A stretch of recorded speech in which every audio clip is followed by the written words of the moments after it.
Hi Richard, nice to be here with you.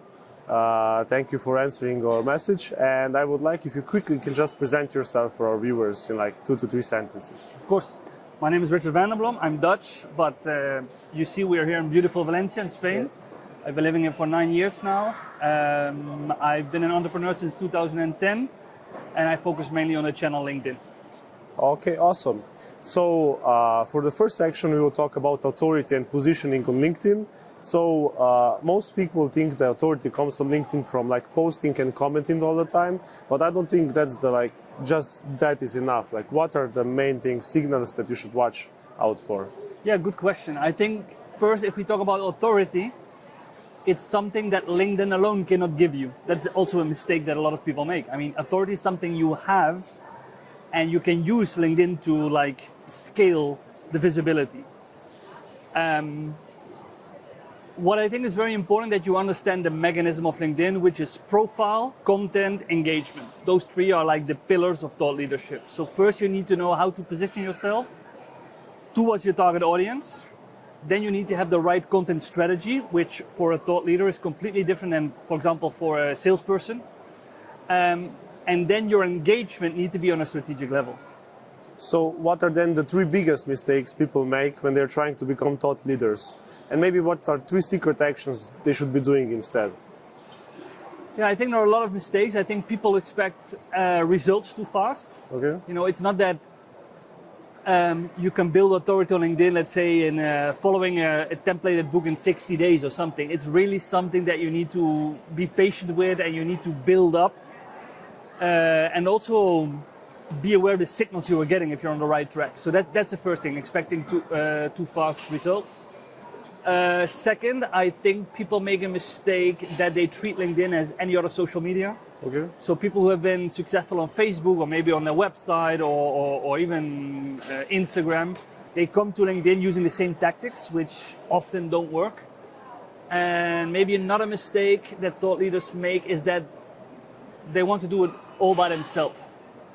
And you need your network to scale your trust, okay? Because you can position yourself, but trust is gained from your audience. Okay. What are then maybe 3 secret actions or like good stuff? We can switch them. No, so basically, 3 secret actions is you need to have strategic alliances.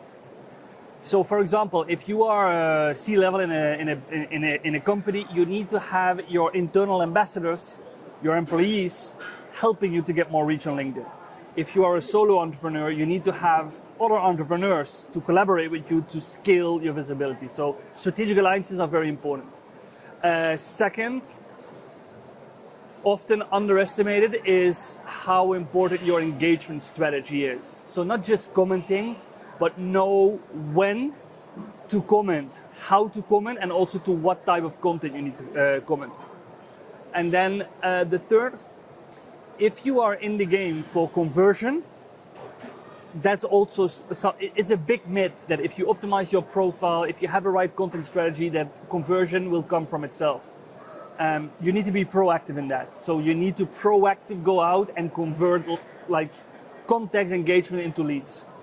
Okay, so then maybe what are signals that you can be following to like know that you're going into the right direction and becoming a trusted voice? Are those likes, analytics? Where can I find that? Yeah, it depends also on the stage where you are in, because you need to start somewhere. Okay, so if you were like starting to build your authority on LinkedIn, you can look at likes, you can look at your engagement rate, how many comments you get, at reposts, because those are not just numbers, they are a very good indicator. If you move along the journey and you want to see more conversion, you want to get more leads, you want to grow your business, it's more about, do I receive invites from the right people when I post? Do I get incoming direct messages? Do I get via my own channels, email, phone, requests from people who start a conversation with, I follow you on LinkedIn, I see you on LinkedIn, and this is what I need. So it's more about conversion related KPIs if you move like more ahead in your journey. Okay, so now that we are, for example, posting stuff, how do I make sure that my post seems authentic and emotional and helpful instead of just being like salesy many people do that mistake, Yeah, right? just open Claude and say, write me an authentic post. No? Really? No. No, but it's a fact that we live now where I think 8 of 10 posts have the same rhythm, have the same style, because obviously people use AI, or whether it's Claude or ChatGPT, it doesn't matter. You mentioned something like authentic, but authenticity is also, a lot of people, like, really, everything they do is common, it needs to be authentic. But what is authentic? I mean, is it a selfie? Is it that you share an opinion? Because selfies can also have a different impact if they're not relevant to the story. No offense, but I see people posting selfies. They talk about, for example, SaaS software, and they post a selfie from them on the beach. I mean, there's no relevance in being authentic. Or they start a personal story, which I love, but it's nowhere relevant to what they want to achieve on LinkedIn. I think you need to be aware of your main topic. That's the most important thing. So what is my main expertise? And every single post, you need to answer yourself before you publish, what's the value of this post and how does this help my target audience? And if you have those answers for 8 out of 10 posts, that's the best type of post you can create. I think that also authentic, how I see it, is also that you show a little bit of your character, because everybody wants to be professional. I agree.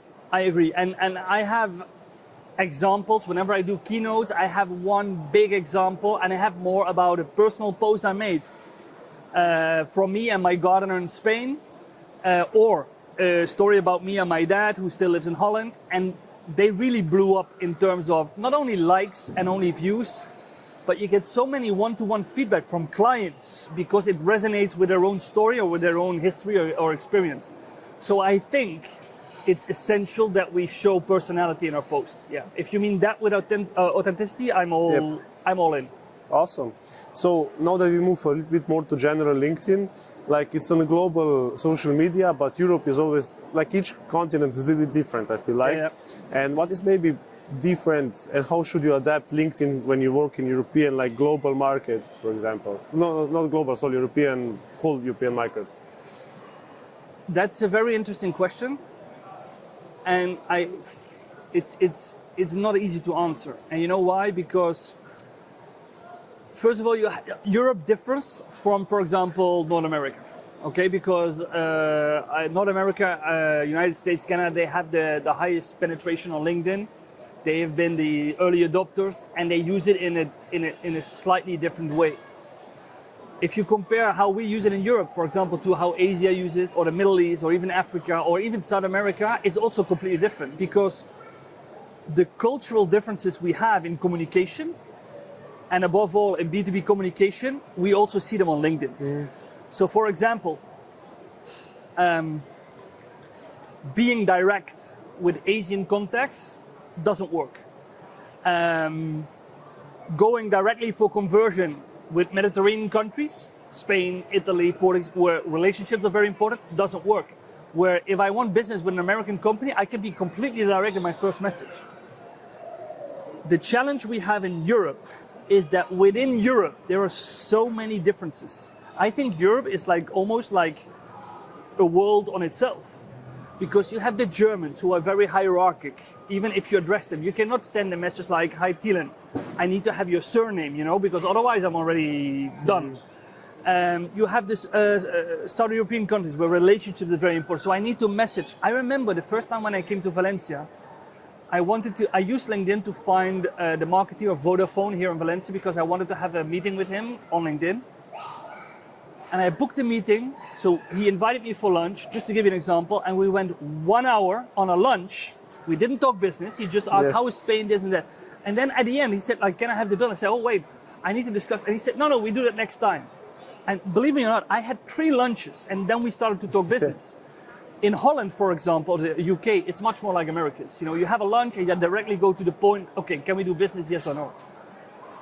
So, I cannot answer the question like say, what do you need to do? Because it depends. You're a Slovenian guy, okay? If you go from Slovenia to Holland, it's a different road than if I go from Spain to Finland. Mm. The most important thing is that we need to be aware of those cultural differences. That's the most important thing.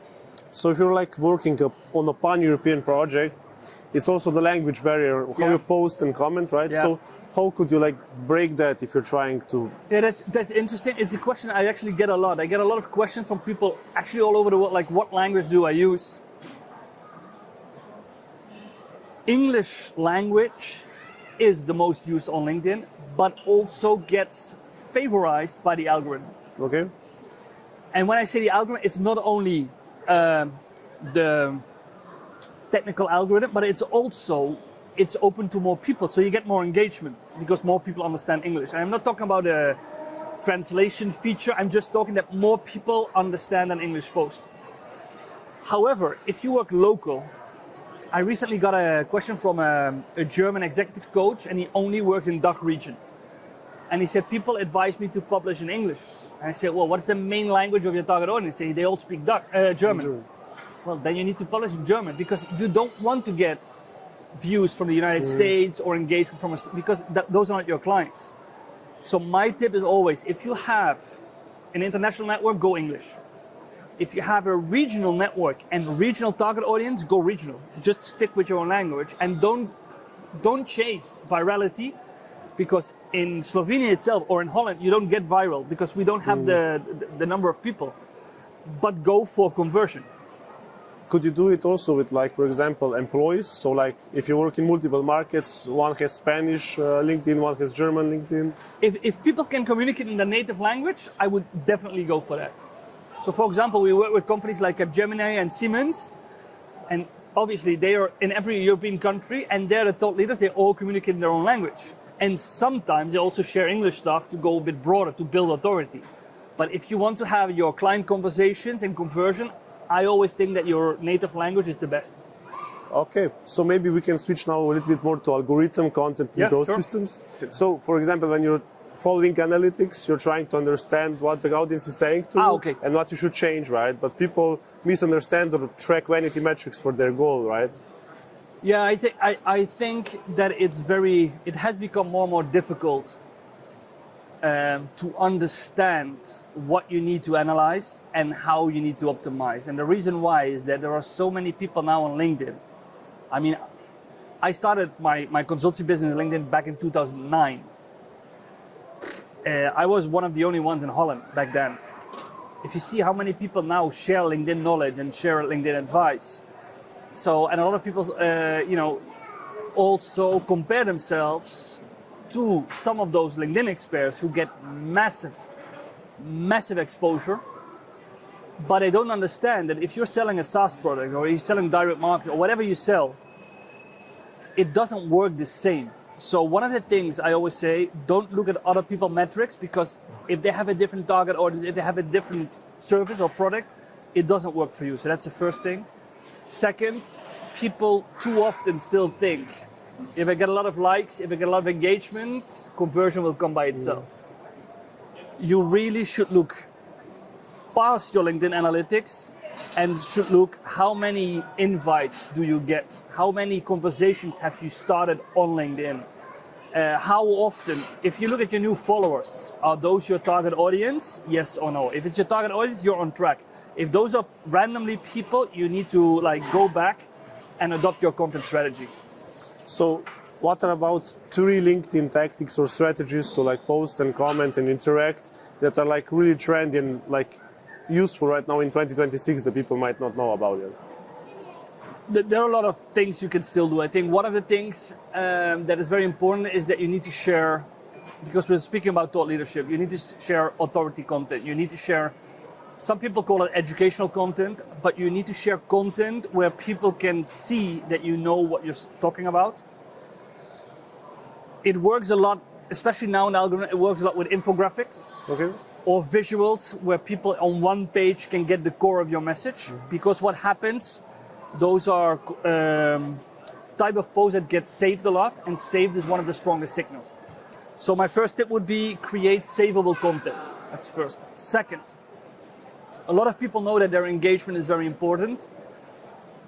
And if I tell them you need to, for example, give 20 comments a day, they look at me like you're crazy, because I don't have the time to do 20 comments a day.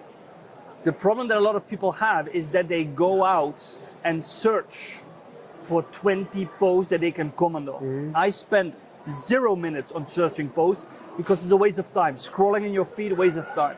So you need to have a system where you filter the post already on topic from specific order. So I have filters and I just need to go chronological on the post and I can leave comments. Like in 20 minutes, I've left 20 comments as an example. Maybe you can just stop on the saves, because if they are the most important, you have to understand a little bit about the mentality. When a person saves, what kind of posts do people saves usually?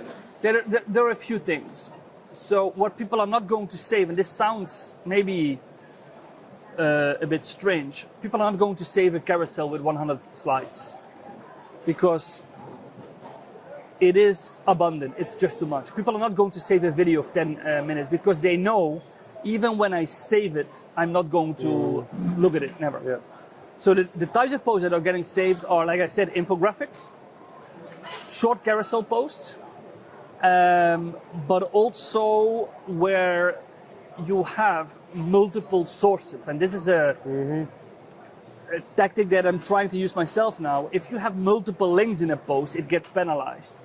But multiple links also means for me that I can check multiple sources in your post. And those type of posts are getting also a lot of saves now. So infographics, multiple links post, short carousel post. Probably saving is better than having a post where you say comment this word and I will send it to you, right? Yeah, that's like a tactic that came from people trying to manipulate the algorithm. And since February this year, LinkedIn is actively penalizing people using that tactic. So I had three people reaching out to me that had a restricted account. And when I did a search why, both of them used that tactic, were very successful. So they get a lot of the same comments, because what you're actually doing, you're making hundreds of people go and comment the same word. Yeah. Okay, okay. And this is literally what LinkedIn spam filter catches, like it's a bot. It's a bot because all people are doing the same at the same time. So that's a tactic I would never advise. And still people go like, yes, but it works because they see the huge number of likes, the engagement. But like I said, reach has been very suppressed and people are being punished now by getting restrictions on their account. So I would never use that tactic. Okay, so you said before that in order to grow and get authority, it's good to collaborate and have other people that can make your visibility bigger. Yeah. So what is some kind of strategy? How do you make somebody want to share your posts and collaborate with you? Why would they do that? That depends also a bit on where you stand and in what role you are, because if you have a management or director role in a bigger company, you can probably, together with marketing, form an internal ambassador group where you explain people how beneficial it is for them and for the CEO if you comment or repost the CEO stuff. If you're a solo entrepreneur, there are a few ways. I did it myself by just reaching out to 10, 20 big creators that I liked and just start commenting on their content. Just start commenting. If you comment on their content, your content will also be visible to them, and 70% will be doing the same back for you as well. So you just give first and then you receive. With another group of people, we just created a small group where we said like, hey, if the post resonates with you, just leave a comment or repost in the first hour. It's not automated, it's not on WhatsApp, it's no tool, it's just, we know that we can help each other if we help kicking off the post. And then there's another thing, and that's content collaboration. I've reached out in the past to several creators I really like. You mentioned Jasmine earlier, but also Richard Moore, Ryan Musselman, big names. And I said like, hey, you have this expertise, I have this expertise, we can create synergy. Let's just create a carousel together, create a video together, like a 1 minute. And it works perfect because if you both post it, you become visible in the other person's network and you get a lot of new followers, a lot of new engagement from that as well. But those not are there possible collaboration posts on LinkedIn? So it's the same post? No, you just need to do it yourself. Yeah. You just need to do it. So there's no formal way. That would be really great if LinkedIn would say create a post and then invite collaborators, like a button, co-create with and then invite someone. That would be great. It's not there yet. Good idea, by the way. No, this is just me or my design team reaching out to a person saying like, hey, Tilan, I have 4 questions. send me your answers, send me 2 pictures, and we create a carousel that we will publish and that you can publish as well. Yeah, Basically that. makes sense. So also we were talking about saves and all this kind of signals, but what about followers? Some people like really focus, for Followers? example. Yeah, I've heard like many times people say, let's get first on the company profile 1,000 followers and that will be it. But like, are followers even that important? On a company page, no. No, since the organic reach is lower than 2%, so I still see those marketing plans where they say like, okay, for 2026 we need to grow with 5,000 followers. Why? What's in it? Because you can buy followers. Like just on any, you can buy followers. You just Google LinkedIn followers and you can buy followers, and they do anything. It's just good for the numbers. Since the organic reach is so low, you need to have relevant followers, because the organic reach first batch is so low that if you have followers that are not relevant, they will not engage and your reach dies. So it's crucial to have the most reliable, relevant followers on your company page. So I'd rather go for 1,000 followers, but all relevant, all from the same industry, potential clients, peers, than 10,000 followers randomly. Yeah. Also, like, the personal profile is the main one, especially for smaller companies, right? It should be, right? Yeah. So what about then, like with the followers? Are they important? It's not completely different, because I think also on an individual profile, I would always go for 1,000 followers more relevant than 10,000 less relevant. However, people look differently to that. I still get invites for collaborations, even from brands, to create posts for them based on my number of followers. Okay. And they don't ask like, how do you grow they just go, wow, you have 250,000 followers, can you do a post? So it's also, I don't like the word status. I hope maybe it has something to do with authority, that hey, this person gained 250, he must be good in something. But since the reach on a personal profile is much higher, the primary reach, it does make a difference if you have 10,000 followers or 50,000 followers, because your first batch where LinkedIn sends your content to is much bigger. So the chance that more people are going to respond is also much bigger. Also trust and credibility, right, from it. And also the first few likes, the sooner you get the likes in the comments, the more it will explode. That's a very interesting, because a lot of people, and over the past year we have all devalued likes. We said, no, it's all about comments, and now we're saying it's all about saves. But one of the maybe most awkward conclusions from this year's algorithm report is that likes in the first hour are super important. We always said, no, likes don't do anymore. It's true after the first 2 hours, but in the first hour, it's just an indicator for LinkedIn, like, okay, people are really enjoying the post. Okay. Yeah. What are maybe, to have any secrets about algorithm, content, and growth systems that many people know about? I know the term secrets or hacks, and a lot of people ask me that. I don't believe in hacks or secrets. I think it has to be authentic to your strategy, right? It needs to be in your lane. I think providing value in a consistent way is very important. A lot of people say consistency is key. If you show up 5 times a week, that's it. No, because if you show up 5 times a week with shitty content, it doesn't do anything. So, but being consistent with adding value is important. And if you want to be a thought leader, it also doesn't work if you are going to post twice a month. It's not working. Minimal frequency for thought leaders, twice a week. Okay. And then I think also, very important, use the formats that you feel comfortable with. LinkedIn started to boost video in 2024. I've seen so many thought leaders, C-level people trying to make videos because we need to do video, and it devaluates their authority because they look like shit. They don't feel comfortable, it feels scripted, it's not authentic. Then don't do video. If you don't feel comfortable, create a newsletter or create a text and image post. You have much more control. Video is I don't need to explain you that probably. It's very powerful, but it makes you very vulnerable. So you need to understand that mechanism. And also, when I tried video, I had like lower reach because people come to LinkedIn, won't just get the main info and go on, but video takes like a lot of time for them. There are two reasons why video gets lower rank. So first, it's what you mentioned, the behavior of your audience. They go like, no, video 3 minutes, no, let's scroll. Second, LinkedIn counts views on video different than on post. People need to have viewed at least 3 seconds of your video.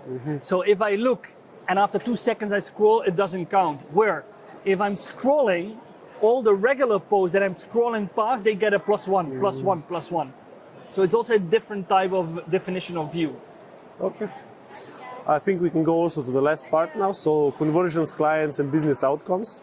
So we talked a little bit about it before, but many people get like likes and comments and like build that reach, but it never converts to clients or rarely. So what should they change? How should they like use all this leverage they've already built to themselves? Yeah, so first of all, I would advise, if people come to me and say, Richard, I have a lot of success on LinkedIn, I get a lot of views, a lot of likes, but I don't see conversion. First thing you need to do is, who are the people who are liking your content and engaging?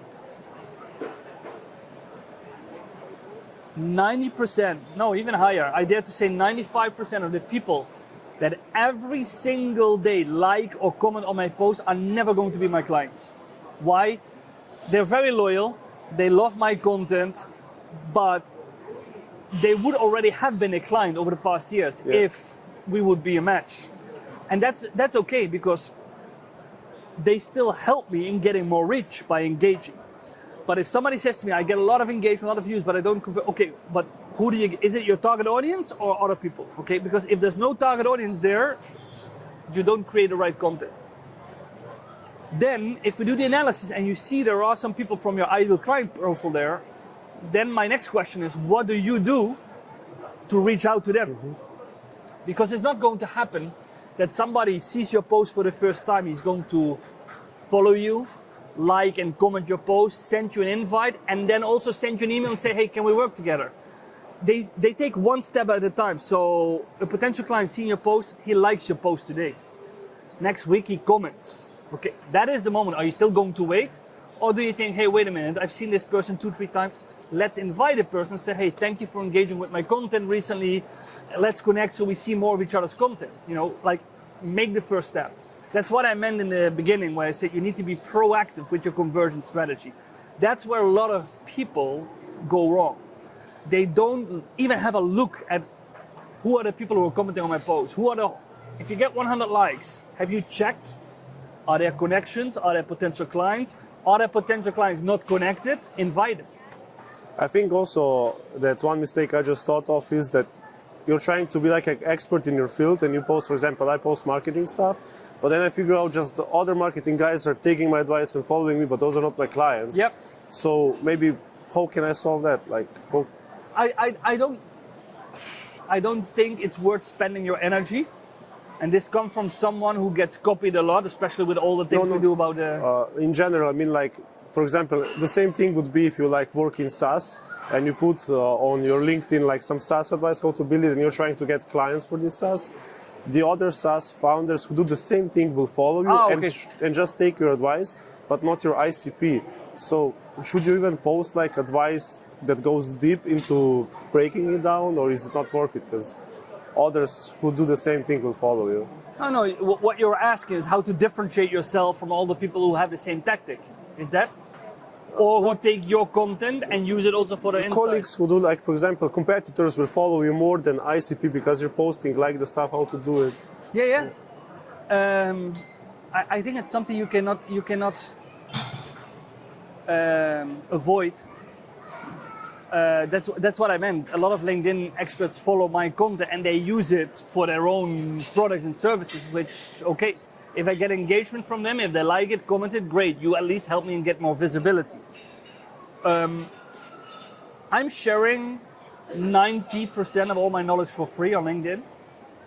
And when I started 15 years ago, I think that was like 20%. Share 20% and the other 80%, if you become my client, I give you that. Let's be honest, we live you can ask ChatGPT almost everything now. Like, I think 90% of all the knowledge, maybe 99% is free.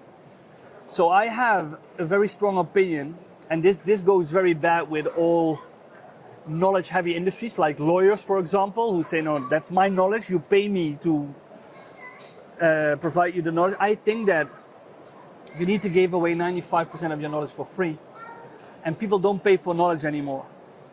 When I get a request from a company, it's not necessarily about the knowledge, but it's like, hey Richard, we read your algorithm report, but we want you to help us to implement it in the organization. Yeah. So they want more a guide, a coach that says, okay, this knowledge, thank you, but how do we make use of it in the company? I think that goes for a lot of industries, that we need to go from selling this stuff to helping our clients to implement this stuff. Yeah. So actually the execution, they like Yes. can try it out by what you Yes. did, they see the results, but now we need a bigger thing, we need you. Exactly. Yeah. So also there is a lot of people who don't even like or engage on LinkedIn, but they are the silent buyers, Yes. right? Is there a way you can even figure them out and try to contact them, or? No, you just need to believe me or you that, again, above 90% of your future clients belong to, I call them the silent community. So like you said, they're not active, they don't like, they don't comment, they don't repost because they don't want to make themselves known, but they read everything. And because they don't engage, you don't get names. Yeah. It's impossible. So how do you know they exist? I don't know about you, but I get very frequently an email, not LinkedIn, email that starts with, Richard, this is my name, I work for this company, I've been following you for X months, we love your content, and this is our challenge. And then I know this is the proof of the silent community. Decathlon, I don't know if you have, do you have the brand Decathlon, the sports shop? Yep. Okay, so the global marketing director of Decathlon was the perfect example of somebody who sent me an email and said, I've been following you 6 months, we're having this project within Decathlon and we need your help. No competitor asked, I didn't need to sell anything, I was sold because of my content, I just need to say, okay, let's book a call and see what we can do together. So that's a perfect example. So Decathlon is a big enterprise client, right? How can somebody find their first enterprise client on LinkedIn, get in touch with them, and what is the usual process to get them?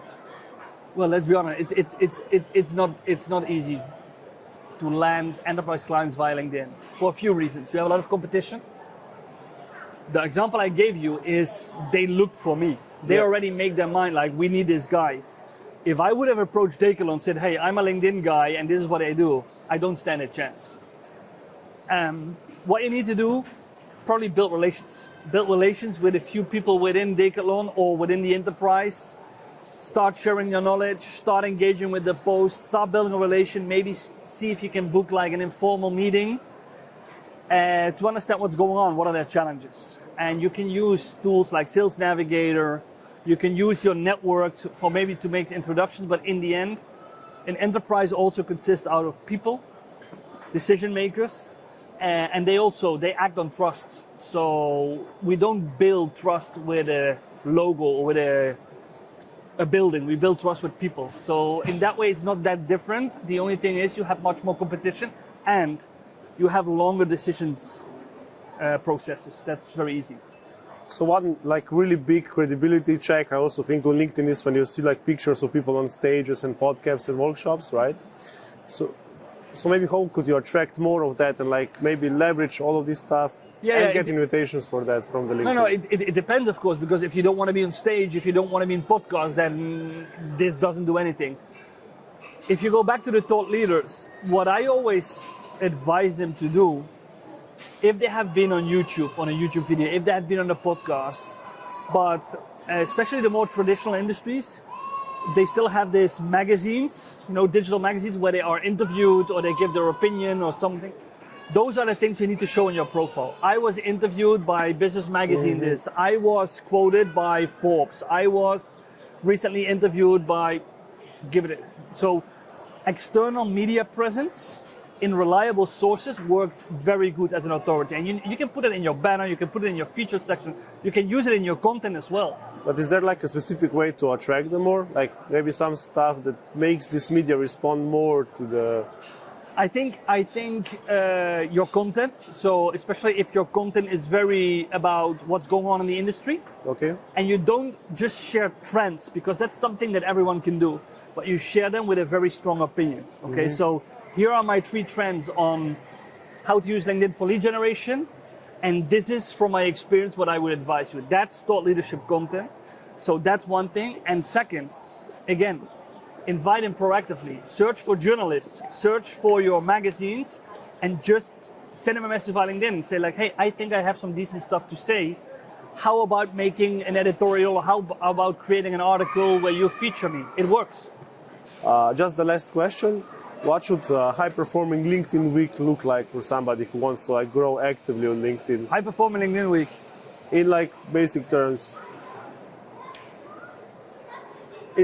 Yeah. If you want to create 3-4 pieces of content, I would really.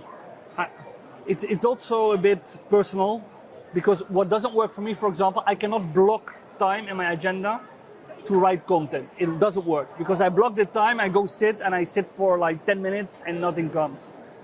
So you need to have a system where you catch content. I call it like, if I'm walking the dog and I get an idea, okay, I have my phone, I have a dictator, and I literally talk about the post. If I'm scrolling in the feed, I see something interesting, I save it or I make a note. So that's the first thing. So have a content creation process to maintain the frequency. Second, publish a post. In the first hour, make sure that you are aware of any incoming comments that you need to respond to. Have between 10 and 20 comments a day, and then have 2 moments in the week where you proactively scan your own content for engagement, likes, comments, reposts from your target audience, to start conversation, to send them invitations, to follow up on invitations that they accept, to start conversations. That's the most important thing. So content creation, engagement, and then following up with DMs. Okay. Thank you so much for your time. It was a lot of great advice, and hope to see you soon again. Thank you. Thank you for having me.